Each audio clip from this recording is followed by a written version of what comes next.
Denis Lanoyer pour Cinémaniacs. Avec moi, j'ai Sébastien de actualitédvd.com.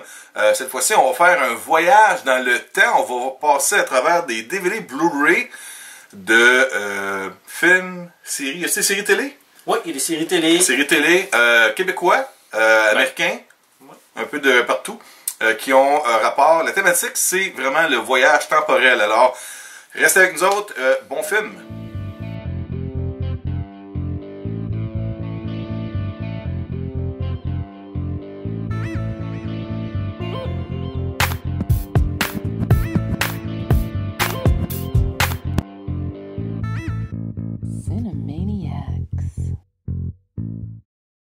Alors voici Denis Lanoyer et Sébastien, on va vous parler aujourd'hui d'un thème que j'adore.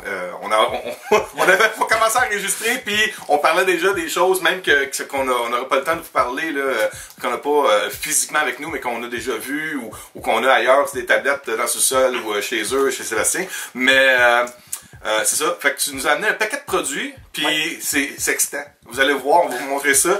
Je sais pas par où tu vas commencer, on sait par quoi qu'on finit. Mais oui, c'est dans le temps, fait qu'on pourrait faire un time loop. Une boucle temporelle. Le pire, c'est que c'est time loop, puis ça me rappelle que The Rocky Horror Picture Show, c'est un genre de. C'est pas un voyage dans le temps, mais c'est une présentation de Let's Get Back in Time Again, de quoi de même. En tout cas, ok, bon, je peux là. Ok, fait que je te laisse commencer. Ben, on va commencer peut-être par un classique. Oui. Qui est un film qui est The Time Machine, l'original des années 60.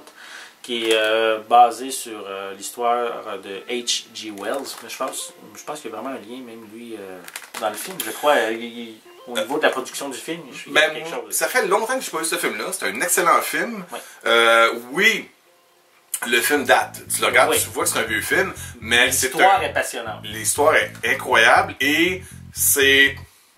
Comme peut-être plusieurs gens de notre génération, c'est un film qu'on a vu quand on était jeune, donc... C'est comme la planète des singes, ces films-là, c'était plus réel que vrai. On regardait ces films-là, puis on se retrouvait à voyager avec les personnages principaux, puis on a consommé émotionnellement le voyage temporel. C'est pas juste de voir un film de science-fiction, on a vu ça jeune, puis moi, c'est mon père qui m'a fait découvrir ça, puis comme mes filles aujourd'hui, quand j'essaie de leur montrer de quoi, de « papa, c'est plate », ben je suis pas mal sûr que j'ai dit ça à mon père, mais... Je me rappelle très bien qu'un coup j'ai rentré dans le film, tu débarques pas jusqu'à la fin du film, puis il y a comme un message aussi d'apprécier les choses dans la vie qui sont par rapport à ton temps.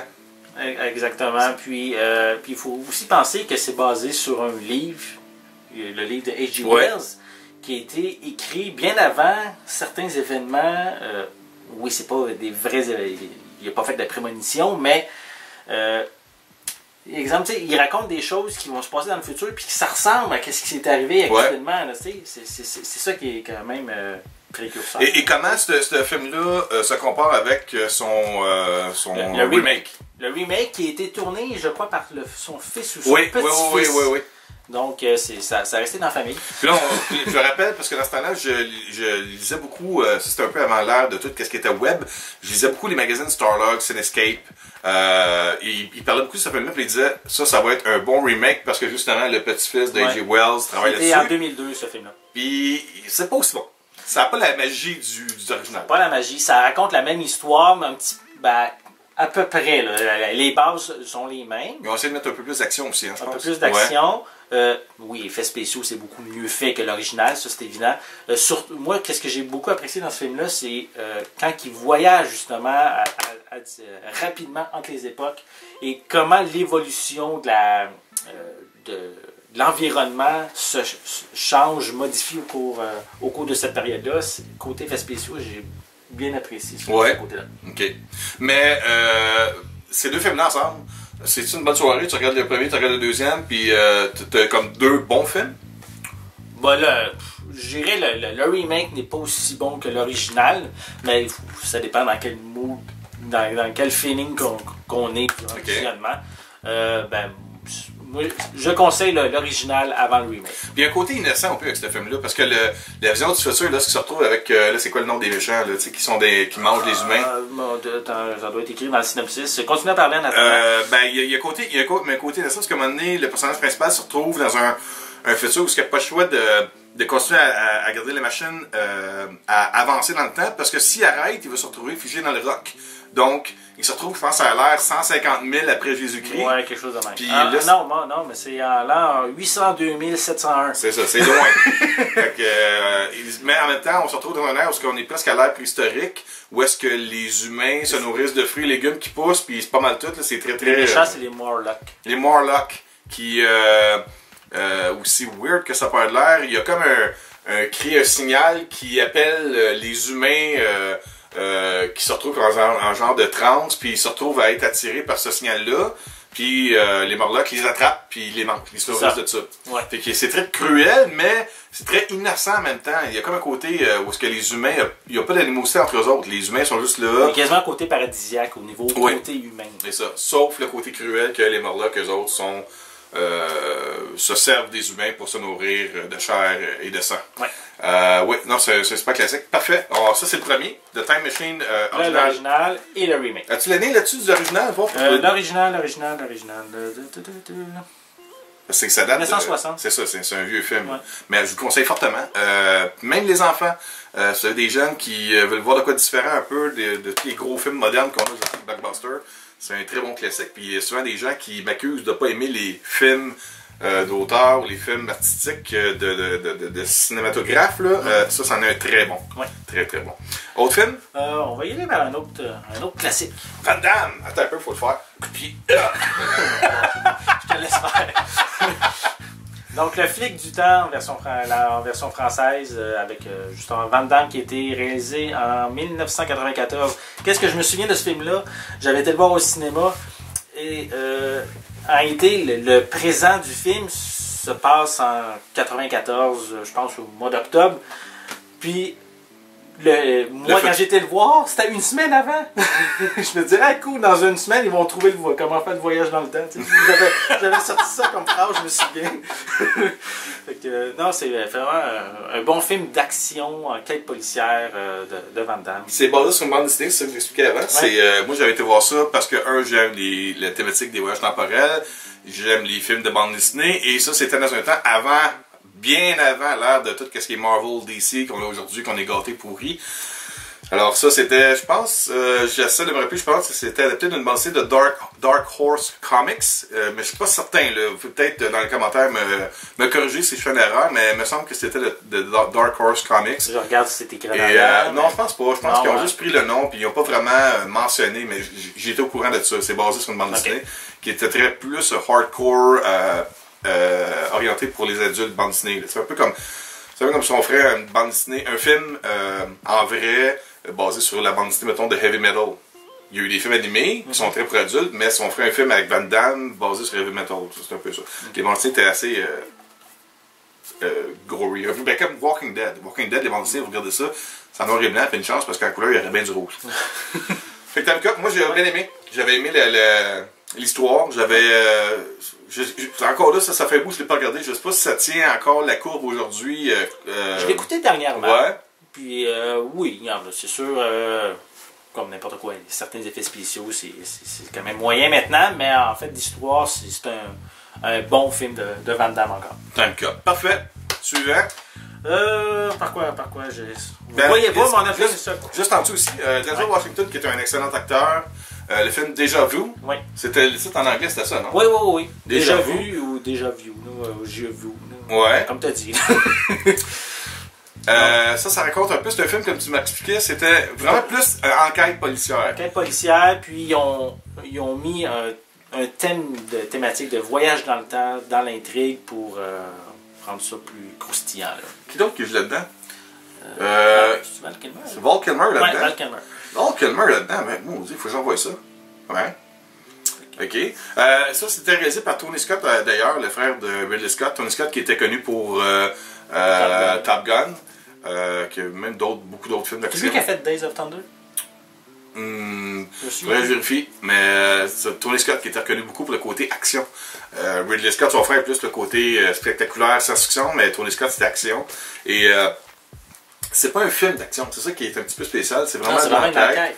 Puis il utilise là-dedans le côté temporel, c'est quoi la prémisse de ça? C'est tu peux voir... On peut voir, je crois, c'est 36 heures dans le passé via un genre de caméra, un satellite qu'il y a dans l'espace qui découvrent, qui peuvent voir dans le passé, mais ils peuvent pas modifier vraiment le temps. Ils peuvent voir qu'est-ce qui arrive, mais via une machine, un genre de scanner qui est à côté, ils peuvent envoyer, exemple, s'ils savent qu'il y a un événement qui arrive ou une enquête, une personne au bureau d'investigation, mais genre envoyer une note sur un papier qui apparaît sur le bureau pour qu'ils puissent le voir pour essayer de modifier la ligne de temps un petit peu. C'est de même que ça fonctionne.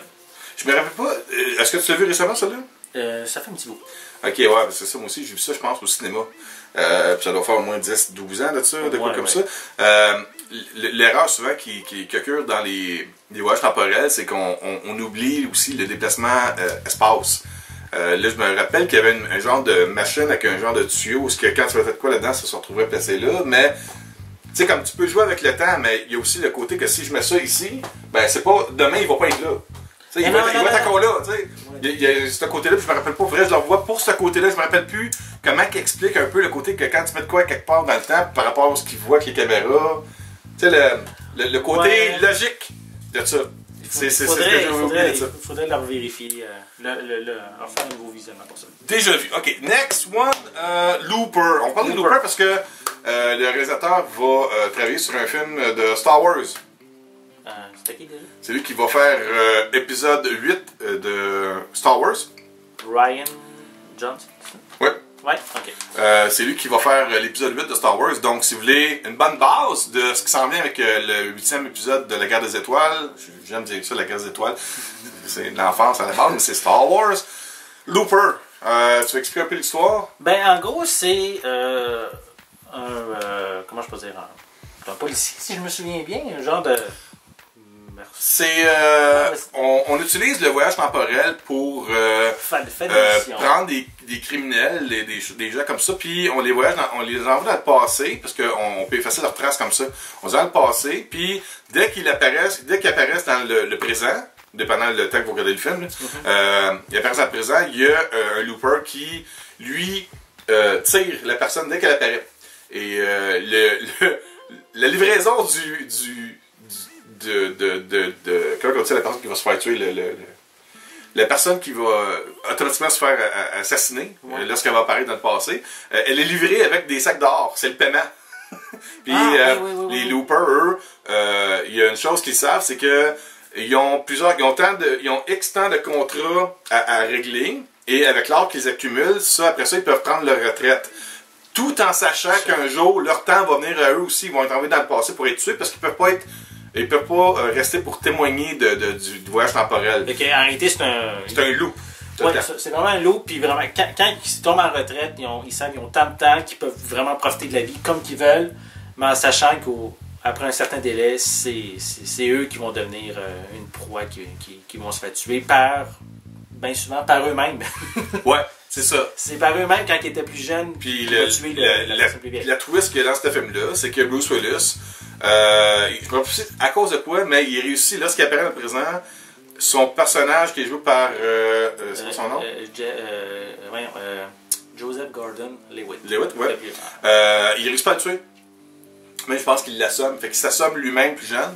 Puis il sauve. Fait que là, Gordon Joseph Levitt est pris pour rattraper son personnage qui vient du futur, puis l'exterminer pour accomplir son corps. Exactement.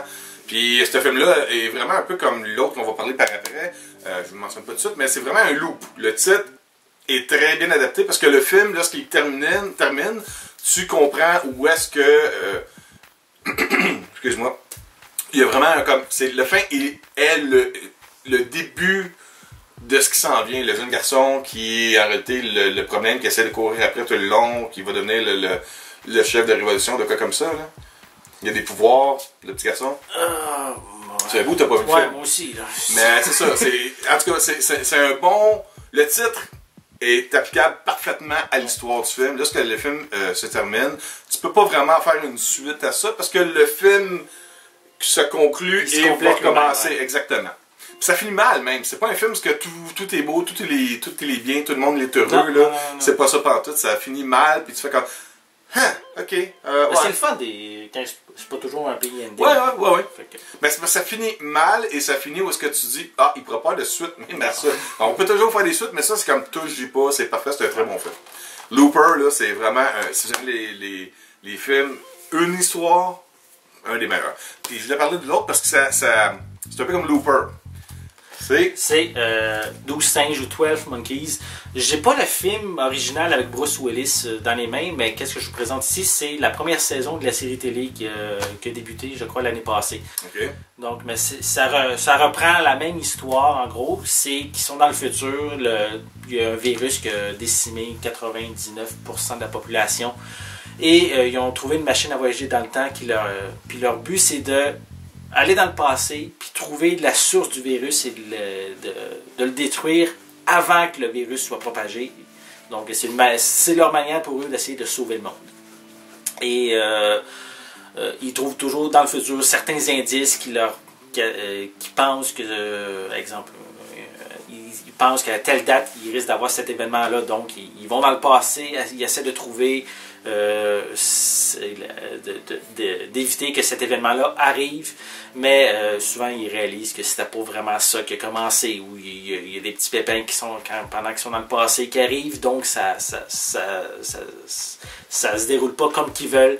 Donc, c'est ça qui se déroule par rapport à cette saison 1. La saison 2, elle va arriver en Blu-ray au mois de janvier, donc je ne l'ai pas écouté encore, mais j'ai hâte de Le film, j'ai regardé le film. Mais encore là, c'est un peu comme je disais avec Looper. Le film se termine et se conclut. La fin du film prépare le début du film, de l'histoire. C'est ça. La fin, ce qui est bien, c'est qu'elle répond aux questions que tu te poses tout le long du film, mais en même temps, te laisse avec un... c'est le genre d'histoire-là que j'aime, c'est que lorsque l'histoire finit, tu fais comme, ben oui, mais s'il n'aurait pas fait ça, il aurait pu avoir ça. Tu te poses des questions, puis tu essaies de te mettre dans cette situation-là, puis tu essaies de te dire, ouais, mais moi, j'aurais pas fait ça de même, puis ça aurait peut-être changé le cours d'histoire, tu sais. Puis, tu sais, on devient un peu comme des gérants d'estrade, mais pour le film. Parce qu'on regarde le personnage faire de quoi une gaffe qui va bousculer l'espace-temps, puis tu te dis, mais pourquoi il fait ça? Pourquoi il fait ça? Mais c'est ça l'histoire. C'est le plaisir de se laisser raconter une histoire et non d'essayer de tout le temps manipuler ce qu'on veut dans la vie. Fait que 12 Monkeys, Looper, c'est deux excellents films qui finissent pas bien. Non, mais la série télé, en tout cas, si ça vous intéresse, est actuellement diffusée à la télé. En parlant de pas bien, mais là, on va dire pas de finir pas bien, je veux que tu me parles de ça, parce que moi, j'avais eu beaucoup de...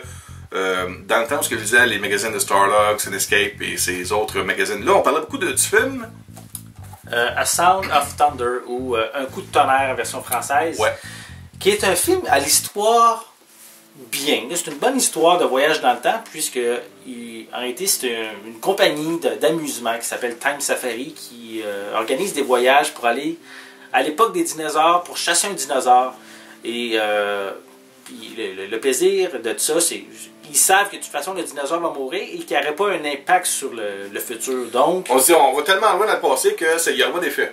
Non, pas nécessairement qu'un effet, mais anyway, le dinosaure, il allait mourir. Fait que ils s'amusent à le chasser, à le tuer, à envoyer quelqu'un, on pourrait dire, un voyageur qui a payé pour aller dans le passé, pour s'amuser à le tuer, puis à avoir le feeling de ça. Mais qu'est-ce qui arrive, c'est qu'il va y avoir un imprévu et une des personnes va écraser un papillon. Préhistorique. Mais ça va avoir un effet par vague dans le futur. Comme quoi que si on fait quelque chose dans le passé qui n'était pas prévu, ça va avoir des répercussions dans le futur. Comment un papillon préhistorique peut changer le cours d'histoire et modifier l'espace-temps? Ben, en gros, qu'est-ce qu'il explique? Ça peut être juste une question de battement d'aile, dans le sens que le papillon... Ça pourrait, par exemple, faire bouger avec le vent, faire envoyer, peu importe, quelque chose par l'air, quelque part, un peu plus loin. Ça agrandit tout le temps. Mais vu que quand on est proche, par exemple, si on ferait un événement hier, mais les répercussions vont être quand même assez restreintes juste à nous. Mais quand on est à l'ère préhistorique, mais ça prend des proportions gigantesques et même planétaires. Et quel est le côté qu'on avait un plaisir de parler de ce film-là avant l'enregistrement? Les effets spéciaux sont mauvais. Mais même sont même pas finis à un moment donné. Il y a une scène, là, ça se promène dans la ville, mais tu vois les autos qui se passent à côté, mais les roues tournent même pas. Tellement c'est pas achevé, on dirait qu'ils ont manqué de budget, et ça a été au cinéma ce film-là. Là. Ouais, ben, je te disais tantôt que je vais te parler d'un film que j'ai vu au cinéma, que tout le monde a pas mal vu, qui met en vedette Tom Cruise, réalisé par Steven Spielberg. Ça s'appelle War of the Worlds. Ouais. War of the Worlds est un film qui a été botché en dedans de 3 mois. On le voit même dans les suppléments du DVD que j'ai chez moi, parce que j'aime quand même War of the Worlds. C'est un film que Steven Spielberg a fait dans le temps où juste ça ne tentait pas d'être dehors, je ne pas, puis son petit thé chaud, puis tout est fait comme par du monde sur des ordinateurs. C'est pas mal ça, War of the Worlds. On a tourné vite les scènes extérieures. Et lorsque le film avait sorti au cinéma, la scène vers la fin où est-ce que Tom Cruise est dans un tunnel caché, puis il y a une machine avec des oiseaux qui sont au-dessus, puis il crie, puis la machine, juste avant que la machine tombe, que c'est grave. La scène au cinéma, je me rappelle très bien, parce que je disais à tout le monde, check la scène, elle va s'en aller, parce que je l'avais lu dans les magazines. Le tunnel, c'est un écran vert. Ah, okay. Tout l'intérieur du tunnel, c'est un écran vert. C'était pas complété parce qu'il avait tellement fait ça rapidement, ce film-là, qu'il avait pas eu le temps de tout compléter. Lorsqu'on voit le Blu-ray ou le DVD par après, ils l'ont complété pour la version maison. Mais au cinéma, je me rappelle très bien, c'est pas une farce. J'avais mentionné ça plein de monde, j'ai été voir le film 2 fois. Les effets spéciaux n'étaient pas terminés. Puis encore là, ce film-là, il y a tellement d'erreurs parce que tu te dis comment qu'un laser qui vaporise des buildings et des gens en cendres n'égratigne même pas l'asphalte. L'asphalte est imperméable et est indestructible par rapport au laser. Je sais pas si tu te rappelles les effets lumineux que les machines. Là, on parle de War of the Worlds. Je suis complètement, mais parce qu'il y a tellement d'erreurs dans ce film-là. Toute l'électronique ne marche pas, mais le gars il filme avec sa caméra. Ah. Est-ce que c'est peut-être ça pourrait être un sujet pour un autre capsule. Ouais, des erreurs. Qu'est-ce qui marche pas dans des films? Ah là, on peut faire une série.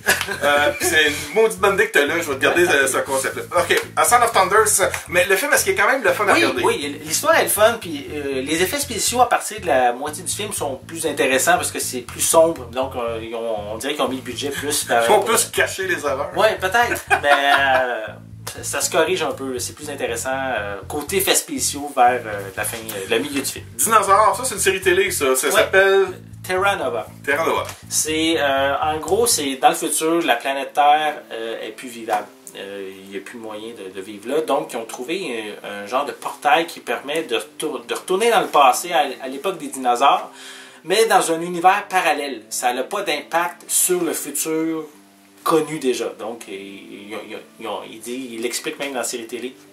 Ils ont fait des tests. Ils ont envoyé une genre de capsule dans le passé, puis ils essaient de la retrouver dans le présent, puis ils la trouvent pas. Là. Donc, ils ont prouvé avec ça que c'était vraiment un univers parallèle qui n'aura pas d'impact. Donc, ils vont dans le passé, puis leur but, c'est de créer carrément une nouvelle population, de repartir à zéro, à partir de l'époque des dinosaures. Donc, de ce côté-là, c'est le fun de voir ça de nouveau, de voir la colonie, mais ça traîne un petit peu en longueur. C'est peut-être pour ça que la série a été annulée après la première saison. J'aurais aimé en voir plus, surtout de la manière que ça termine. Il prépare la deuxième saison, qu'on malheureusement ne voit jamais. Bon.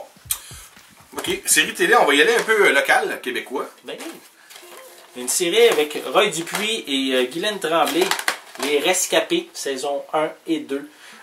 C'est carrément une famille des années 60 qui vont être projetées en 2010, sans qu'ils savent pourquoi.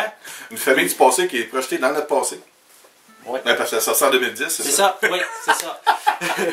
Puis, c'est ça qui est le fun, c'est qu'ils découvrent, c'est vraiment comment on appelle ça? Le choc de deux générations, là, entre les années 60 et 2010. Je pense dans le premier épisode, il est effrayant qu'on paye $1 le litre d'essence. Ah, ben oui, c'est logique. Parce qu'on y va, on n'est pas dans le visuel, puisqu'on est avec un budget de série québécoise. C'est ça. Fait qu'on y va plus avec le côté de réaliser des choses que, comme on dit, dans mon temps, on se fait tenter par nos parents. Dans mon temps, là, c'était des champs. Puis dans mon temps, ça coûtait 15 cents hot dog, puis c'est ça, on joue avec ça. Là. Ça joue beaucoup sur ça, mais ça, c'est la première saison. Comme ça, la deuxième saison, ça va plus loin que ça. Ça va vraiment voyager à différentes époques, parce que là, il y a un genre de complot qui se fait, et la famille je m'en souviens plus comment ils s'appelaient les autres, là. La famille de Dupuis. Les Tremblay. Mettons que c'est les Tremblay. Ils vont rejoindre un groupe qui sont là pour essayer d'empêcher le méchant principal de modifier les événements du futur. Et tu conseillerais ça aux gens pour le côté local? Oui, c'est le fun. Oui, c'est le fun. Malheureusement, après 2 saisons, ça a été annulé. Ça finit, c'est pas fait. L'histoire n'est pas complétée. C'est ça qui est plate. Mais je voulais le mentionner parce que c'est pas fréquent d'avoir du contenu, voyage dans le temps, fait au Québec. Je vais te pitcher 2 séries, on va essayer de faire ça un peu plus rapidement. J'ai rendu à 25 minutes à peu près. Ça passe vite quand on s'amuse. La première franchise que j'adore, Bill and Ted, Excellent Adventure et Bogus Journey. C'est carrément du voyage. Surtout le premier qui est beaucoup axé sur le voyage dans le temps via une cabine téléphonique. Puis, le deuxième est aussi dans le temps, mais c'est plus côté univers. Non, la mort. Oui, mais il va chercher, mettons, le lapin de Pâques. Il va chercher... Le lapin de Pâques? Oui, il y a le lapin de Pâques là-dedans, dans la Bogus Journey. Il y a le lapin de Pâques. Il va rechercher le lapin de Pâques. Il y a le colonel qui est... il y a Station, les 2 extraterrestres qui mergent en un. Oui. T'as les robots, Bill and Ted, Robots. Tu expliques un côté personnage d'univers parallèle de Bill and Ted que voyage temporel. Mais le premier est vraiment temporel. Il y a quand même du voyage temporel dans le 2 pareil. Le premier, c'est un cours d'histoire. Carrément, oui. Il voyage dans le temps. Son but, c'est d'avoir une bonne note à son cours d'histoire, puis il va carrément chercher les personnages historiques dans le passé pour les amener à son cours. Oui, il faut, parce que sans ça, le groupe Wall Stallions, qui est prévu pour être le groupe qui va amener la paix dans le monde, n'existera pas. Donc, on envoie M. Starlin, qui est décédé malheureusement, on l'envoie dans le passé les aider, un peu les diriger pour qu'ils puissent réussir leur examen d'histoire. Et la chose qu'ils réussissent, c'est qu'ils ramassent des Socrate, ils ramassent Lincoln, ils ramassent Napoléon, puis ils les présentent le spectacle de fin d'année, l'examen final en spectacle, et puis ça leur donne une note parfaite qui leur permet de pouvoir garder leur groupe, de rester ensemble. Parce que c'est très bon, puis ça fait des années qu'ils parlent de faire le 3e film de ça. Puis j'aimerais ça. C'est le fun, là, parce que c'est vraiment, les 2 acteurs, c'est vraiment, sont capotés là-dedans. Là. Puis même que c'était un peu comme le phénomène qui s'est passé dans les années 80 avec Michael Keaton qui faisait Mr. Mom. Quand il a été engagé pour jouer le rôle de Batman, tout le monde faisait comme Mr. Mom va faire Batman. Ben, quand on a vu Keanu Reeves engagé pour faire Johnny Utah dans Point Break. C'est Point Break, là? Point Break. Ouais. Ça a fait comme... tu faisais Bill and Ted dans un film sérieux. C'est un autre registre. Ouais, c'est ça. Puis ça avait un peu le même qu'on appelle ça j'ai oublié le terme, mais tu sais, quand on engage un comédien comique pour faire un film sérieux, tu sais, un peu comme Robin Williams, quand du contre casting, tu sais. Okay. C'est un terme où ce qu'il va utiliser, mettons, tu fais un humoriste, puis tu fais faire un serial killer, tu sais, c'est weird, mais en même temps, ça a bien marché pour Keanu Reeves, sa carrière a bien marché depuis ce temps-là. L'autre qui était Hot Tub Time Machine 1 et 2. Comme une autre comédie. Le premier est vraiment drôle, ça va dans les années 80. Il y a beaucoup de références aux années 80 qui se fait à ce niveau-là. Et c'est en gros un voyage dans le temps. Le deuxième, ils ont trop mis. Là. Il y a plein de voyages qui se fait, puis là, ça a changé, plein d'événements. C'est moins bon le deuxième. Peut-être pour ça aussi que John Cusack n'est pas dans le deuxième non plus. Il a peut-être pas aimé le scénario, puis il a décidé de ne pas revenir. Je sais que ça a été un flop. On a fait la promo Cinémaniacs, on a eu la promotion, puis je pense que le film a joué une semaine au cinéma. Ça a pas mais là, il est bon. Là, il est drôle. Ok, on va y aller vite pour des titres séparés. Ouais. Tu peux peut-être juste suggérer ces titres-là. Timeline avec le feu Paul Walker, qui est un bon film qui se passe dans le temps du Moyen-Âge. C'est vraiment intéressant en gros, c'est qu'il veut aller rechercher son père qui est pris dans le passé. donc ça joue beaucoup vraiment comme sur le temps du Moyen-Âge, comme j'ai dit. Et c'est un film qui a été tourné par Richard Donner. Donc, Richard Donner, c'est tourné partout au Québec. Oui, oui, puis Richard Donner, si vous ne connaissez pas, c'est Superman, c'est plusieurs bons films des années 80. C'est Little Weapon, c'est lui. Mais c'est peut-être pas son meilleur film, Richard Donner. Non, mais en tant que fan de voyage mais je me rappelle pas que Paul Walker était là-dedans. Oui. Ça, faut que je le vois à cause de ça. Oui. OK, parfait. Timeline, les deux autres, vite. Prédestination. C'est un film qui voit un peu dans le temps. C'est une enquête qu'un homme qui est un homme du gouvernement qui essaie d'empêcher quelqu'un de poser des bombes. Puis il va rencontrer son moi-même, mais c'est un peu bizarre parce qu'à la base, quand il était jeune, c'était une femme. Puis il va eu des problèmes au niveau physiologique, puis il devient un homme. Et je veux pas trop, parce qu'il y a une méchante twist à la fin là, qui permet qui mérite un deuxième visionnement au film tellement que c'est surprenant. OK. Donc pour ça vaut la peine. Écoute, je te dis ça comme ça, je vois qu'il y a encore plein de titres, puis je veux pas trop étirer la sauce. Ce qu'on va faire, on va terminer avec ça, puis le coffret classique, celui que je te montre là. Puis je vais te réinviter pour une autre émission. On va rajouter d'autres titres, on va en faire une autre émission parce que c'est trop bon. Parfait. OK? Fait qu'on finit celle-là avec l'autre coffret après. OK. Le film, un film romantique, About Time, qui est avec, mon Dieu, j'ai oublié, on a oublié, non, je pense que c'est Rachel McAdams. Oui. Donc c'est vraiment un film où c'est une famille qui ont le don de, quand ils se cachent dans un garde-robe, qui pensent à une date qui peuvent aller carrément à cette période-là. Ah oui! Je me rappelle, ça va ça! Puis, il y a justement l'acteur principal, il essaie de séduire justement Rachel McAdams, puis ça marche pas tout le temps, fait qu'il retourne dans le passé, puis il essaie d'éviter les erreurs qu'il fait, mais finalement ça va marcher, puis il va fonder une famille, mais là il va avoir d'autres problématiques que je vais pas tout raconter, sinon ça va être plat. L'acteur principal, il joue dans Machinima. Le film avec il fait un test dans une maison. Je l'ai pas vu encore ça. Oh. Ouais, il joue aussi dans Star Wars The Force Awakens. C'est lui qui fait le commandant qui est avec Kylo Ren, qui est habillé en blanc. Là. OK.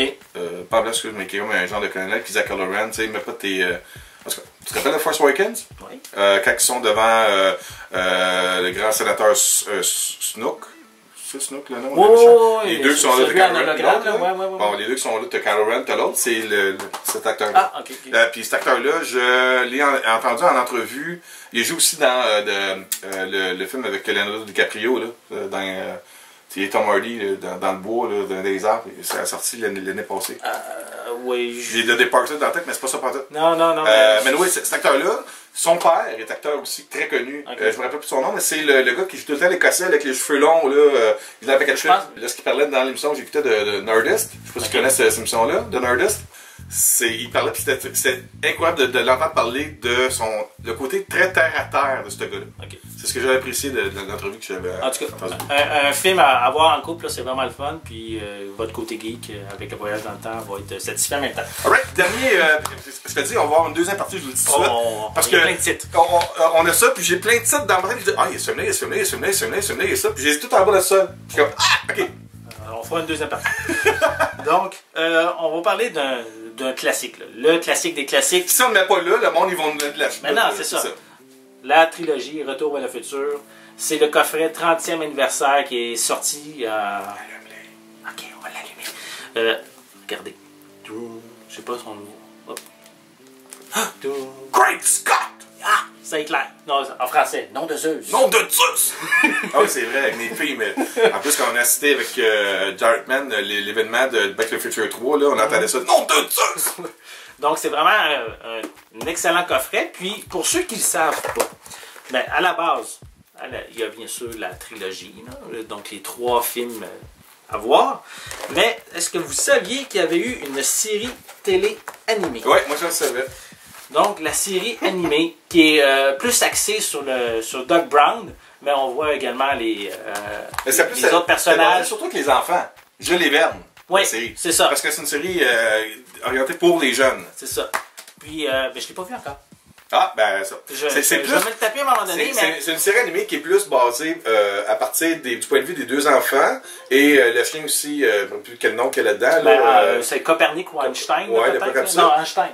Puis, fait que le dessin animé est là pour servir un peu l'apprentissage de cours d'histoire avec les deux jeunes. Exemple, il y a des émissions où est-ce que, mettons, un des deux jeunes, il veut pas faire ses devoirs, puis ils font un mauvais coup, ils veulent la Dolorane de quoi, puis ils se retrouvent à voyager dans le temps, fait que ça permet de faire ses devoirs, tu comprends? Ouais. C'est un peu ça. C'est cute comme histoire. Puis... Ça fait vraiment suite aux 3 films. Parce que ça, dans un sens, oui, les événements se passent par la suite, parce que Jules et Verne, les enfants de Doc Brown, mais ils apparaissent à la fin du 3e film. Exact, ouais. Donc c'est une pseudo-suite.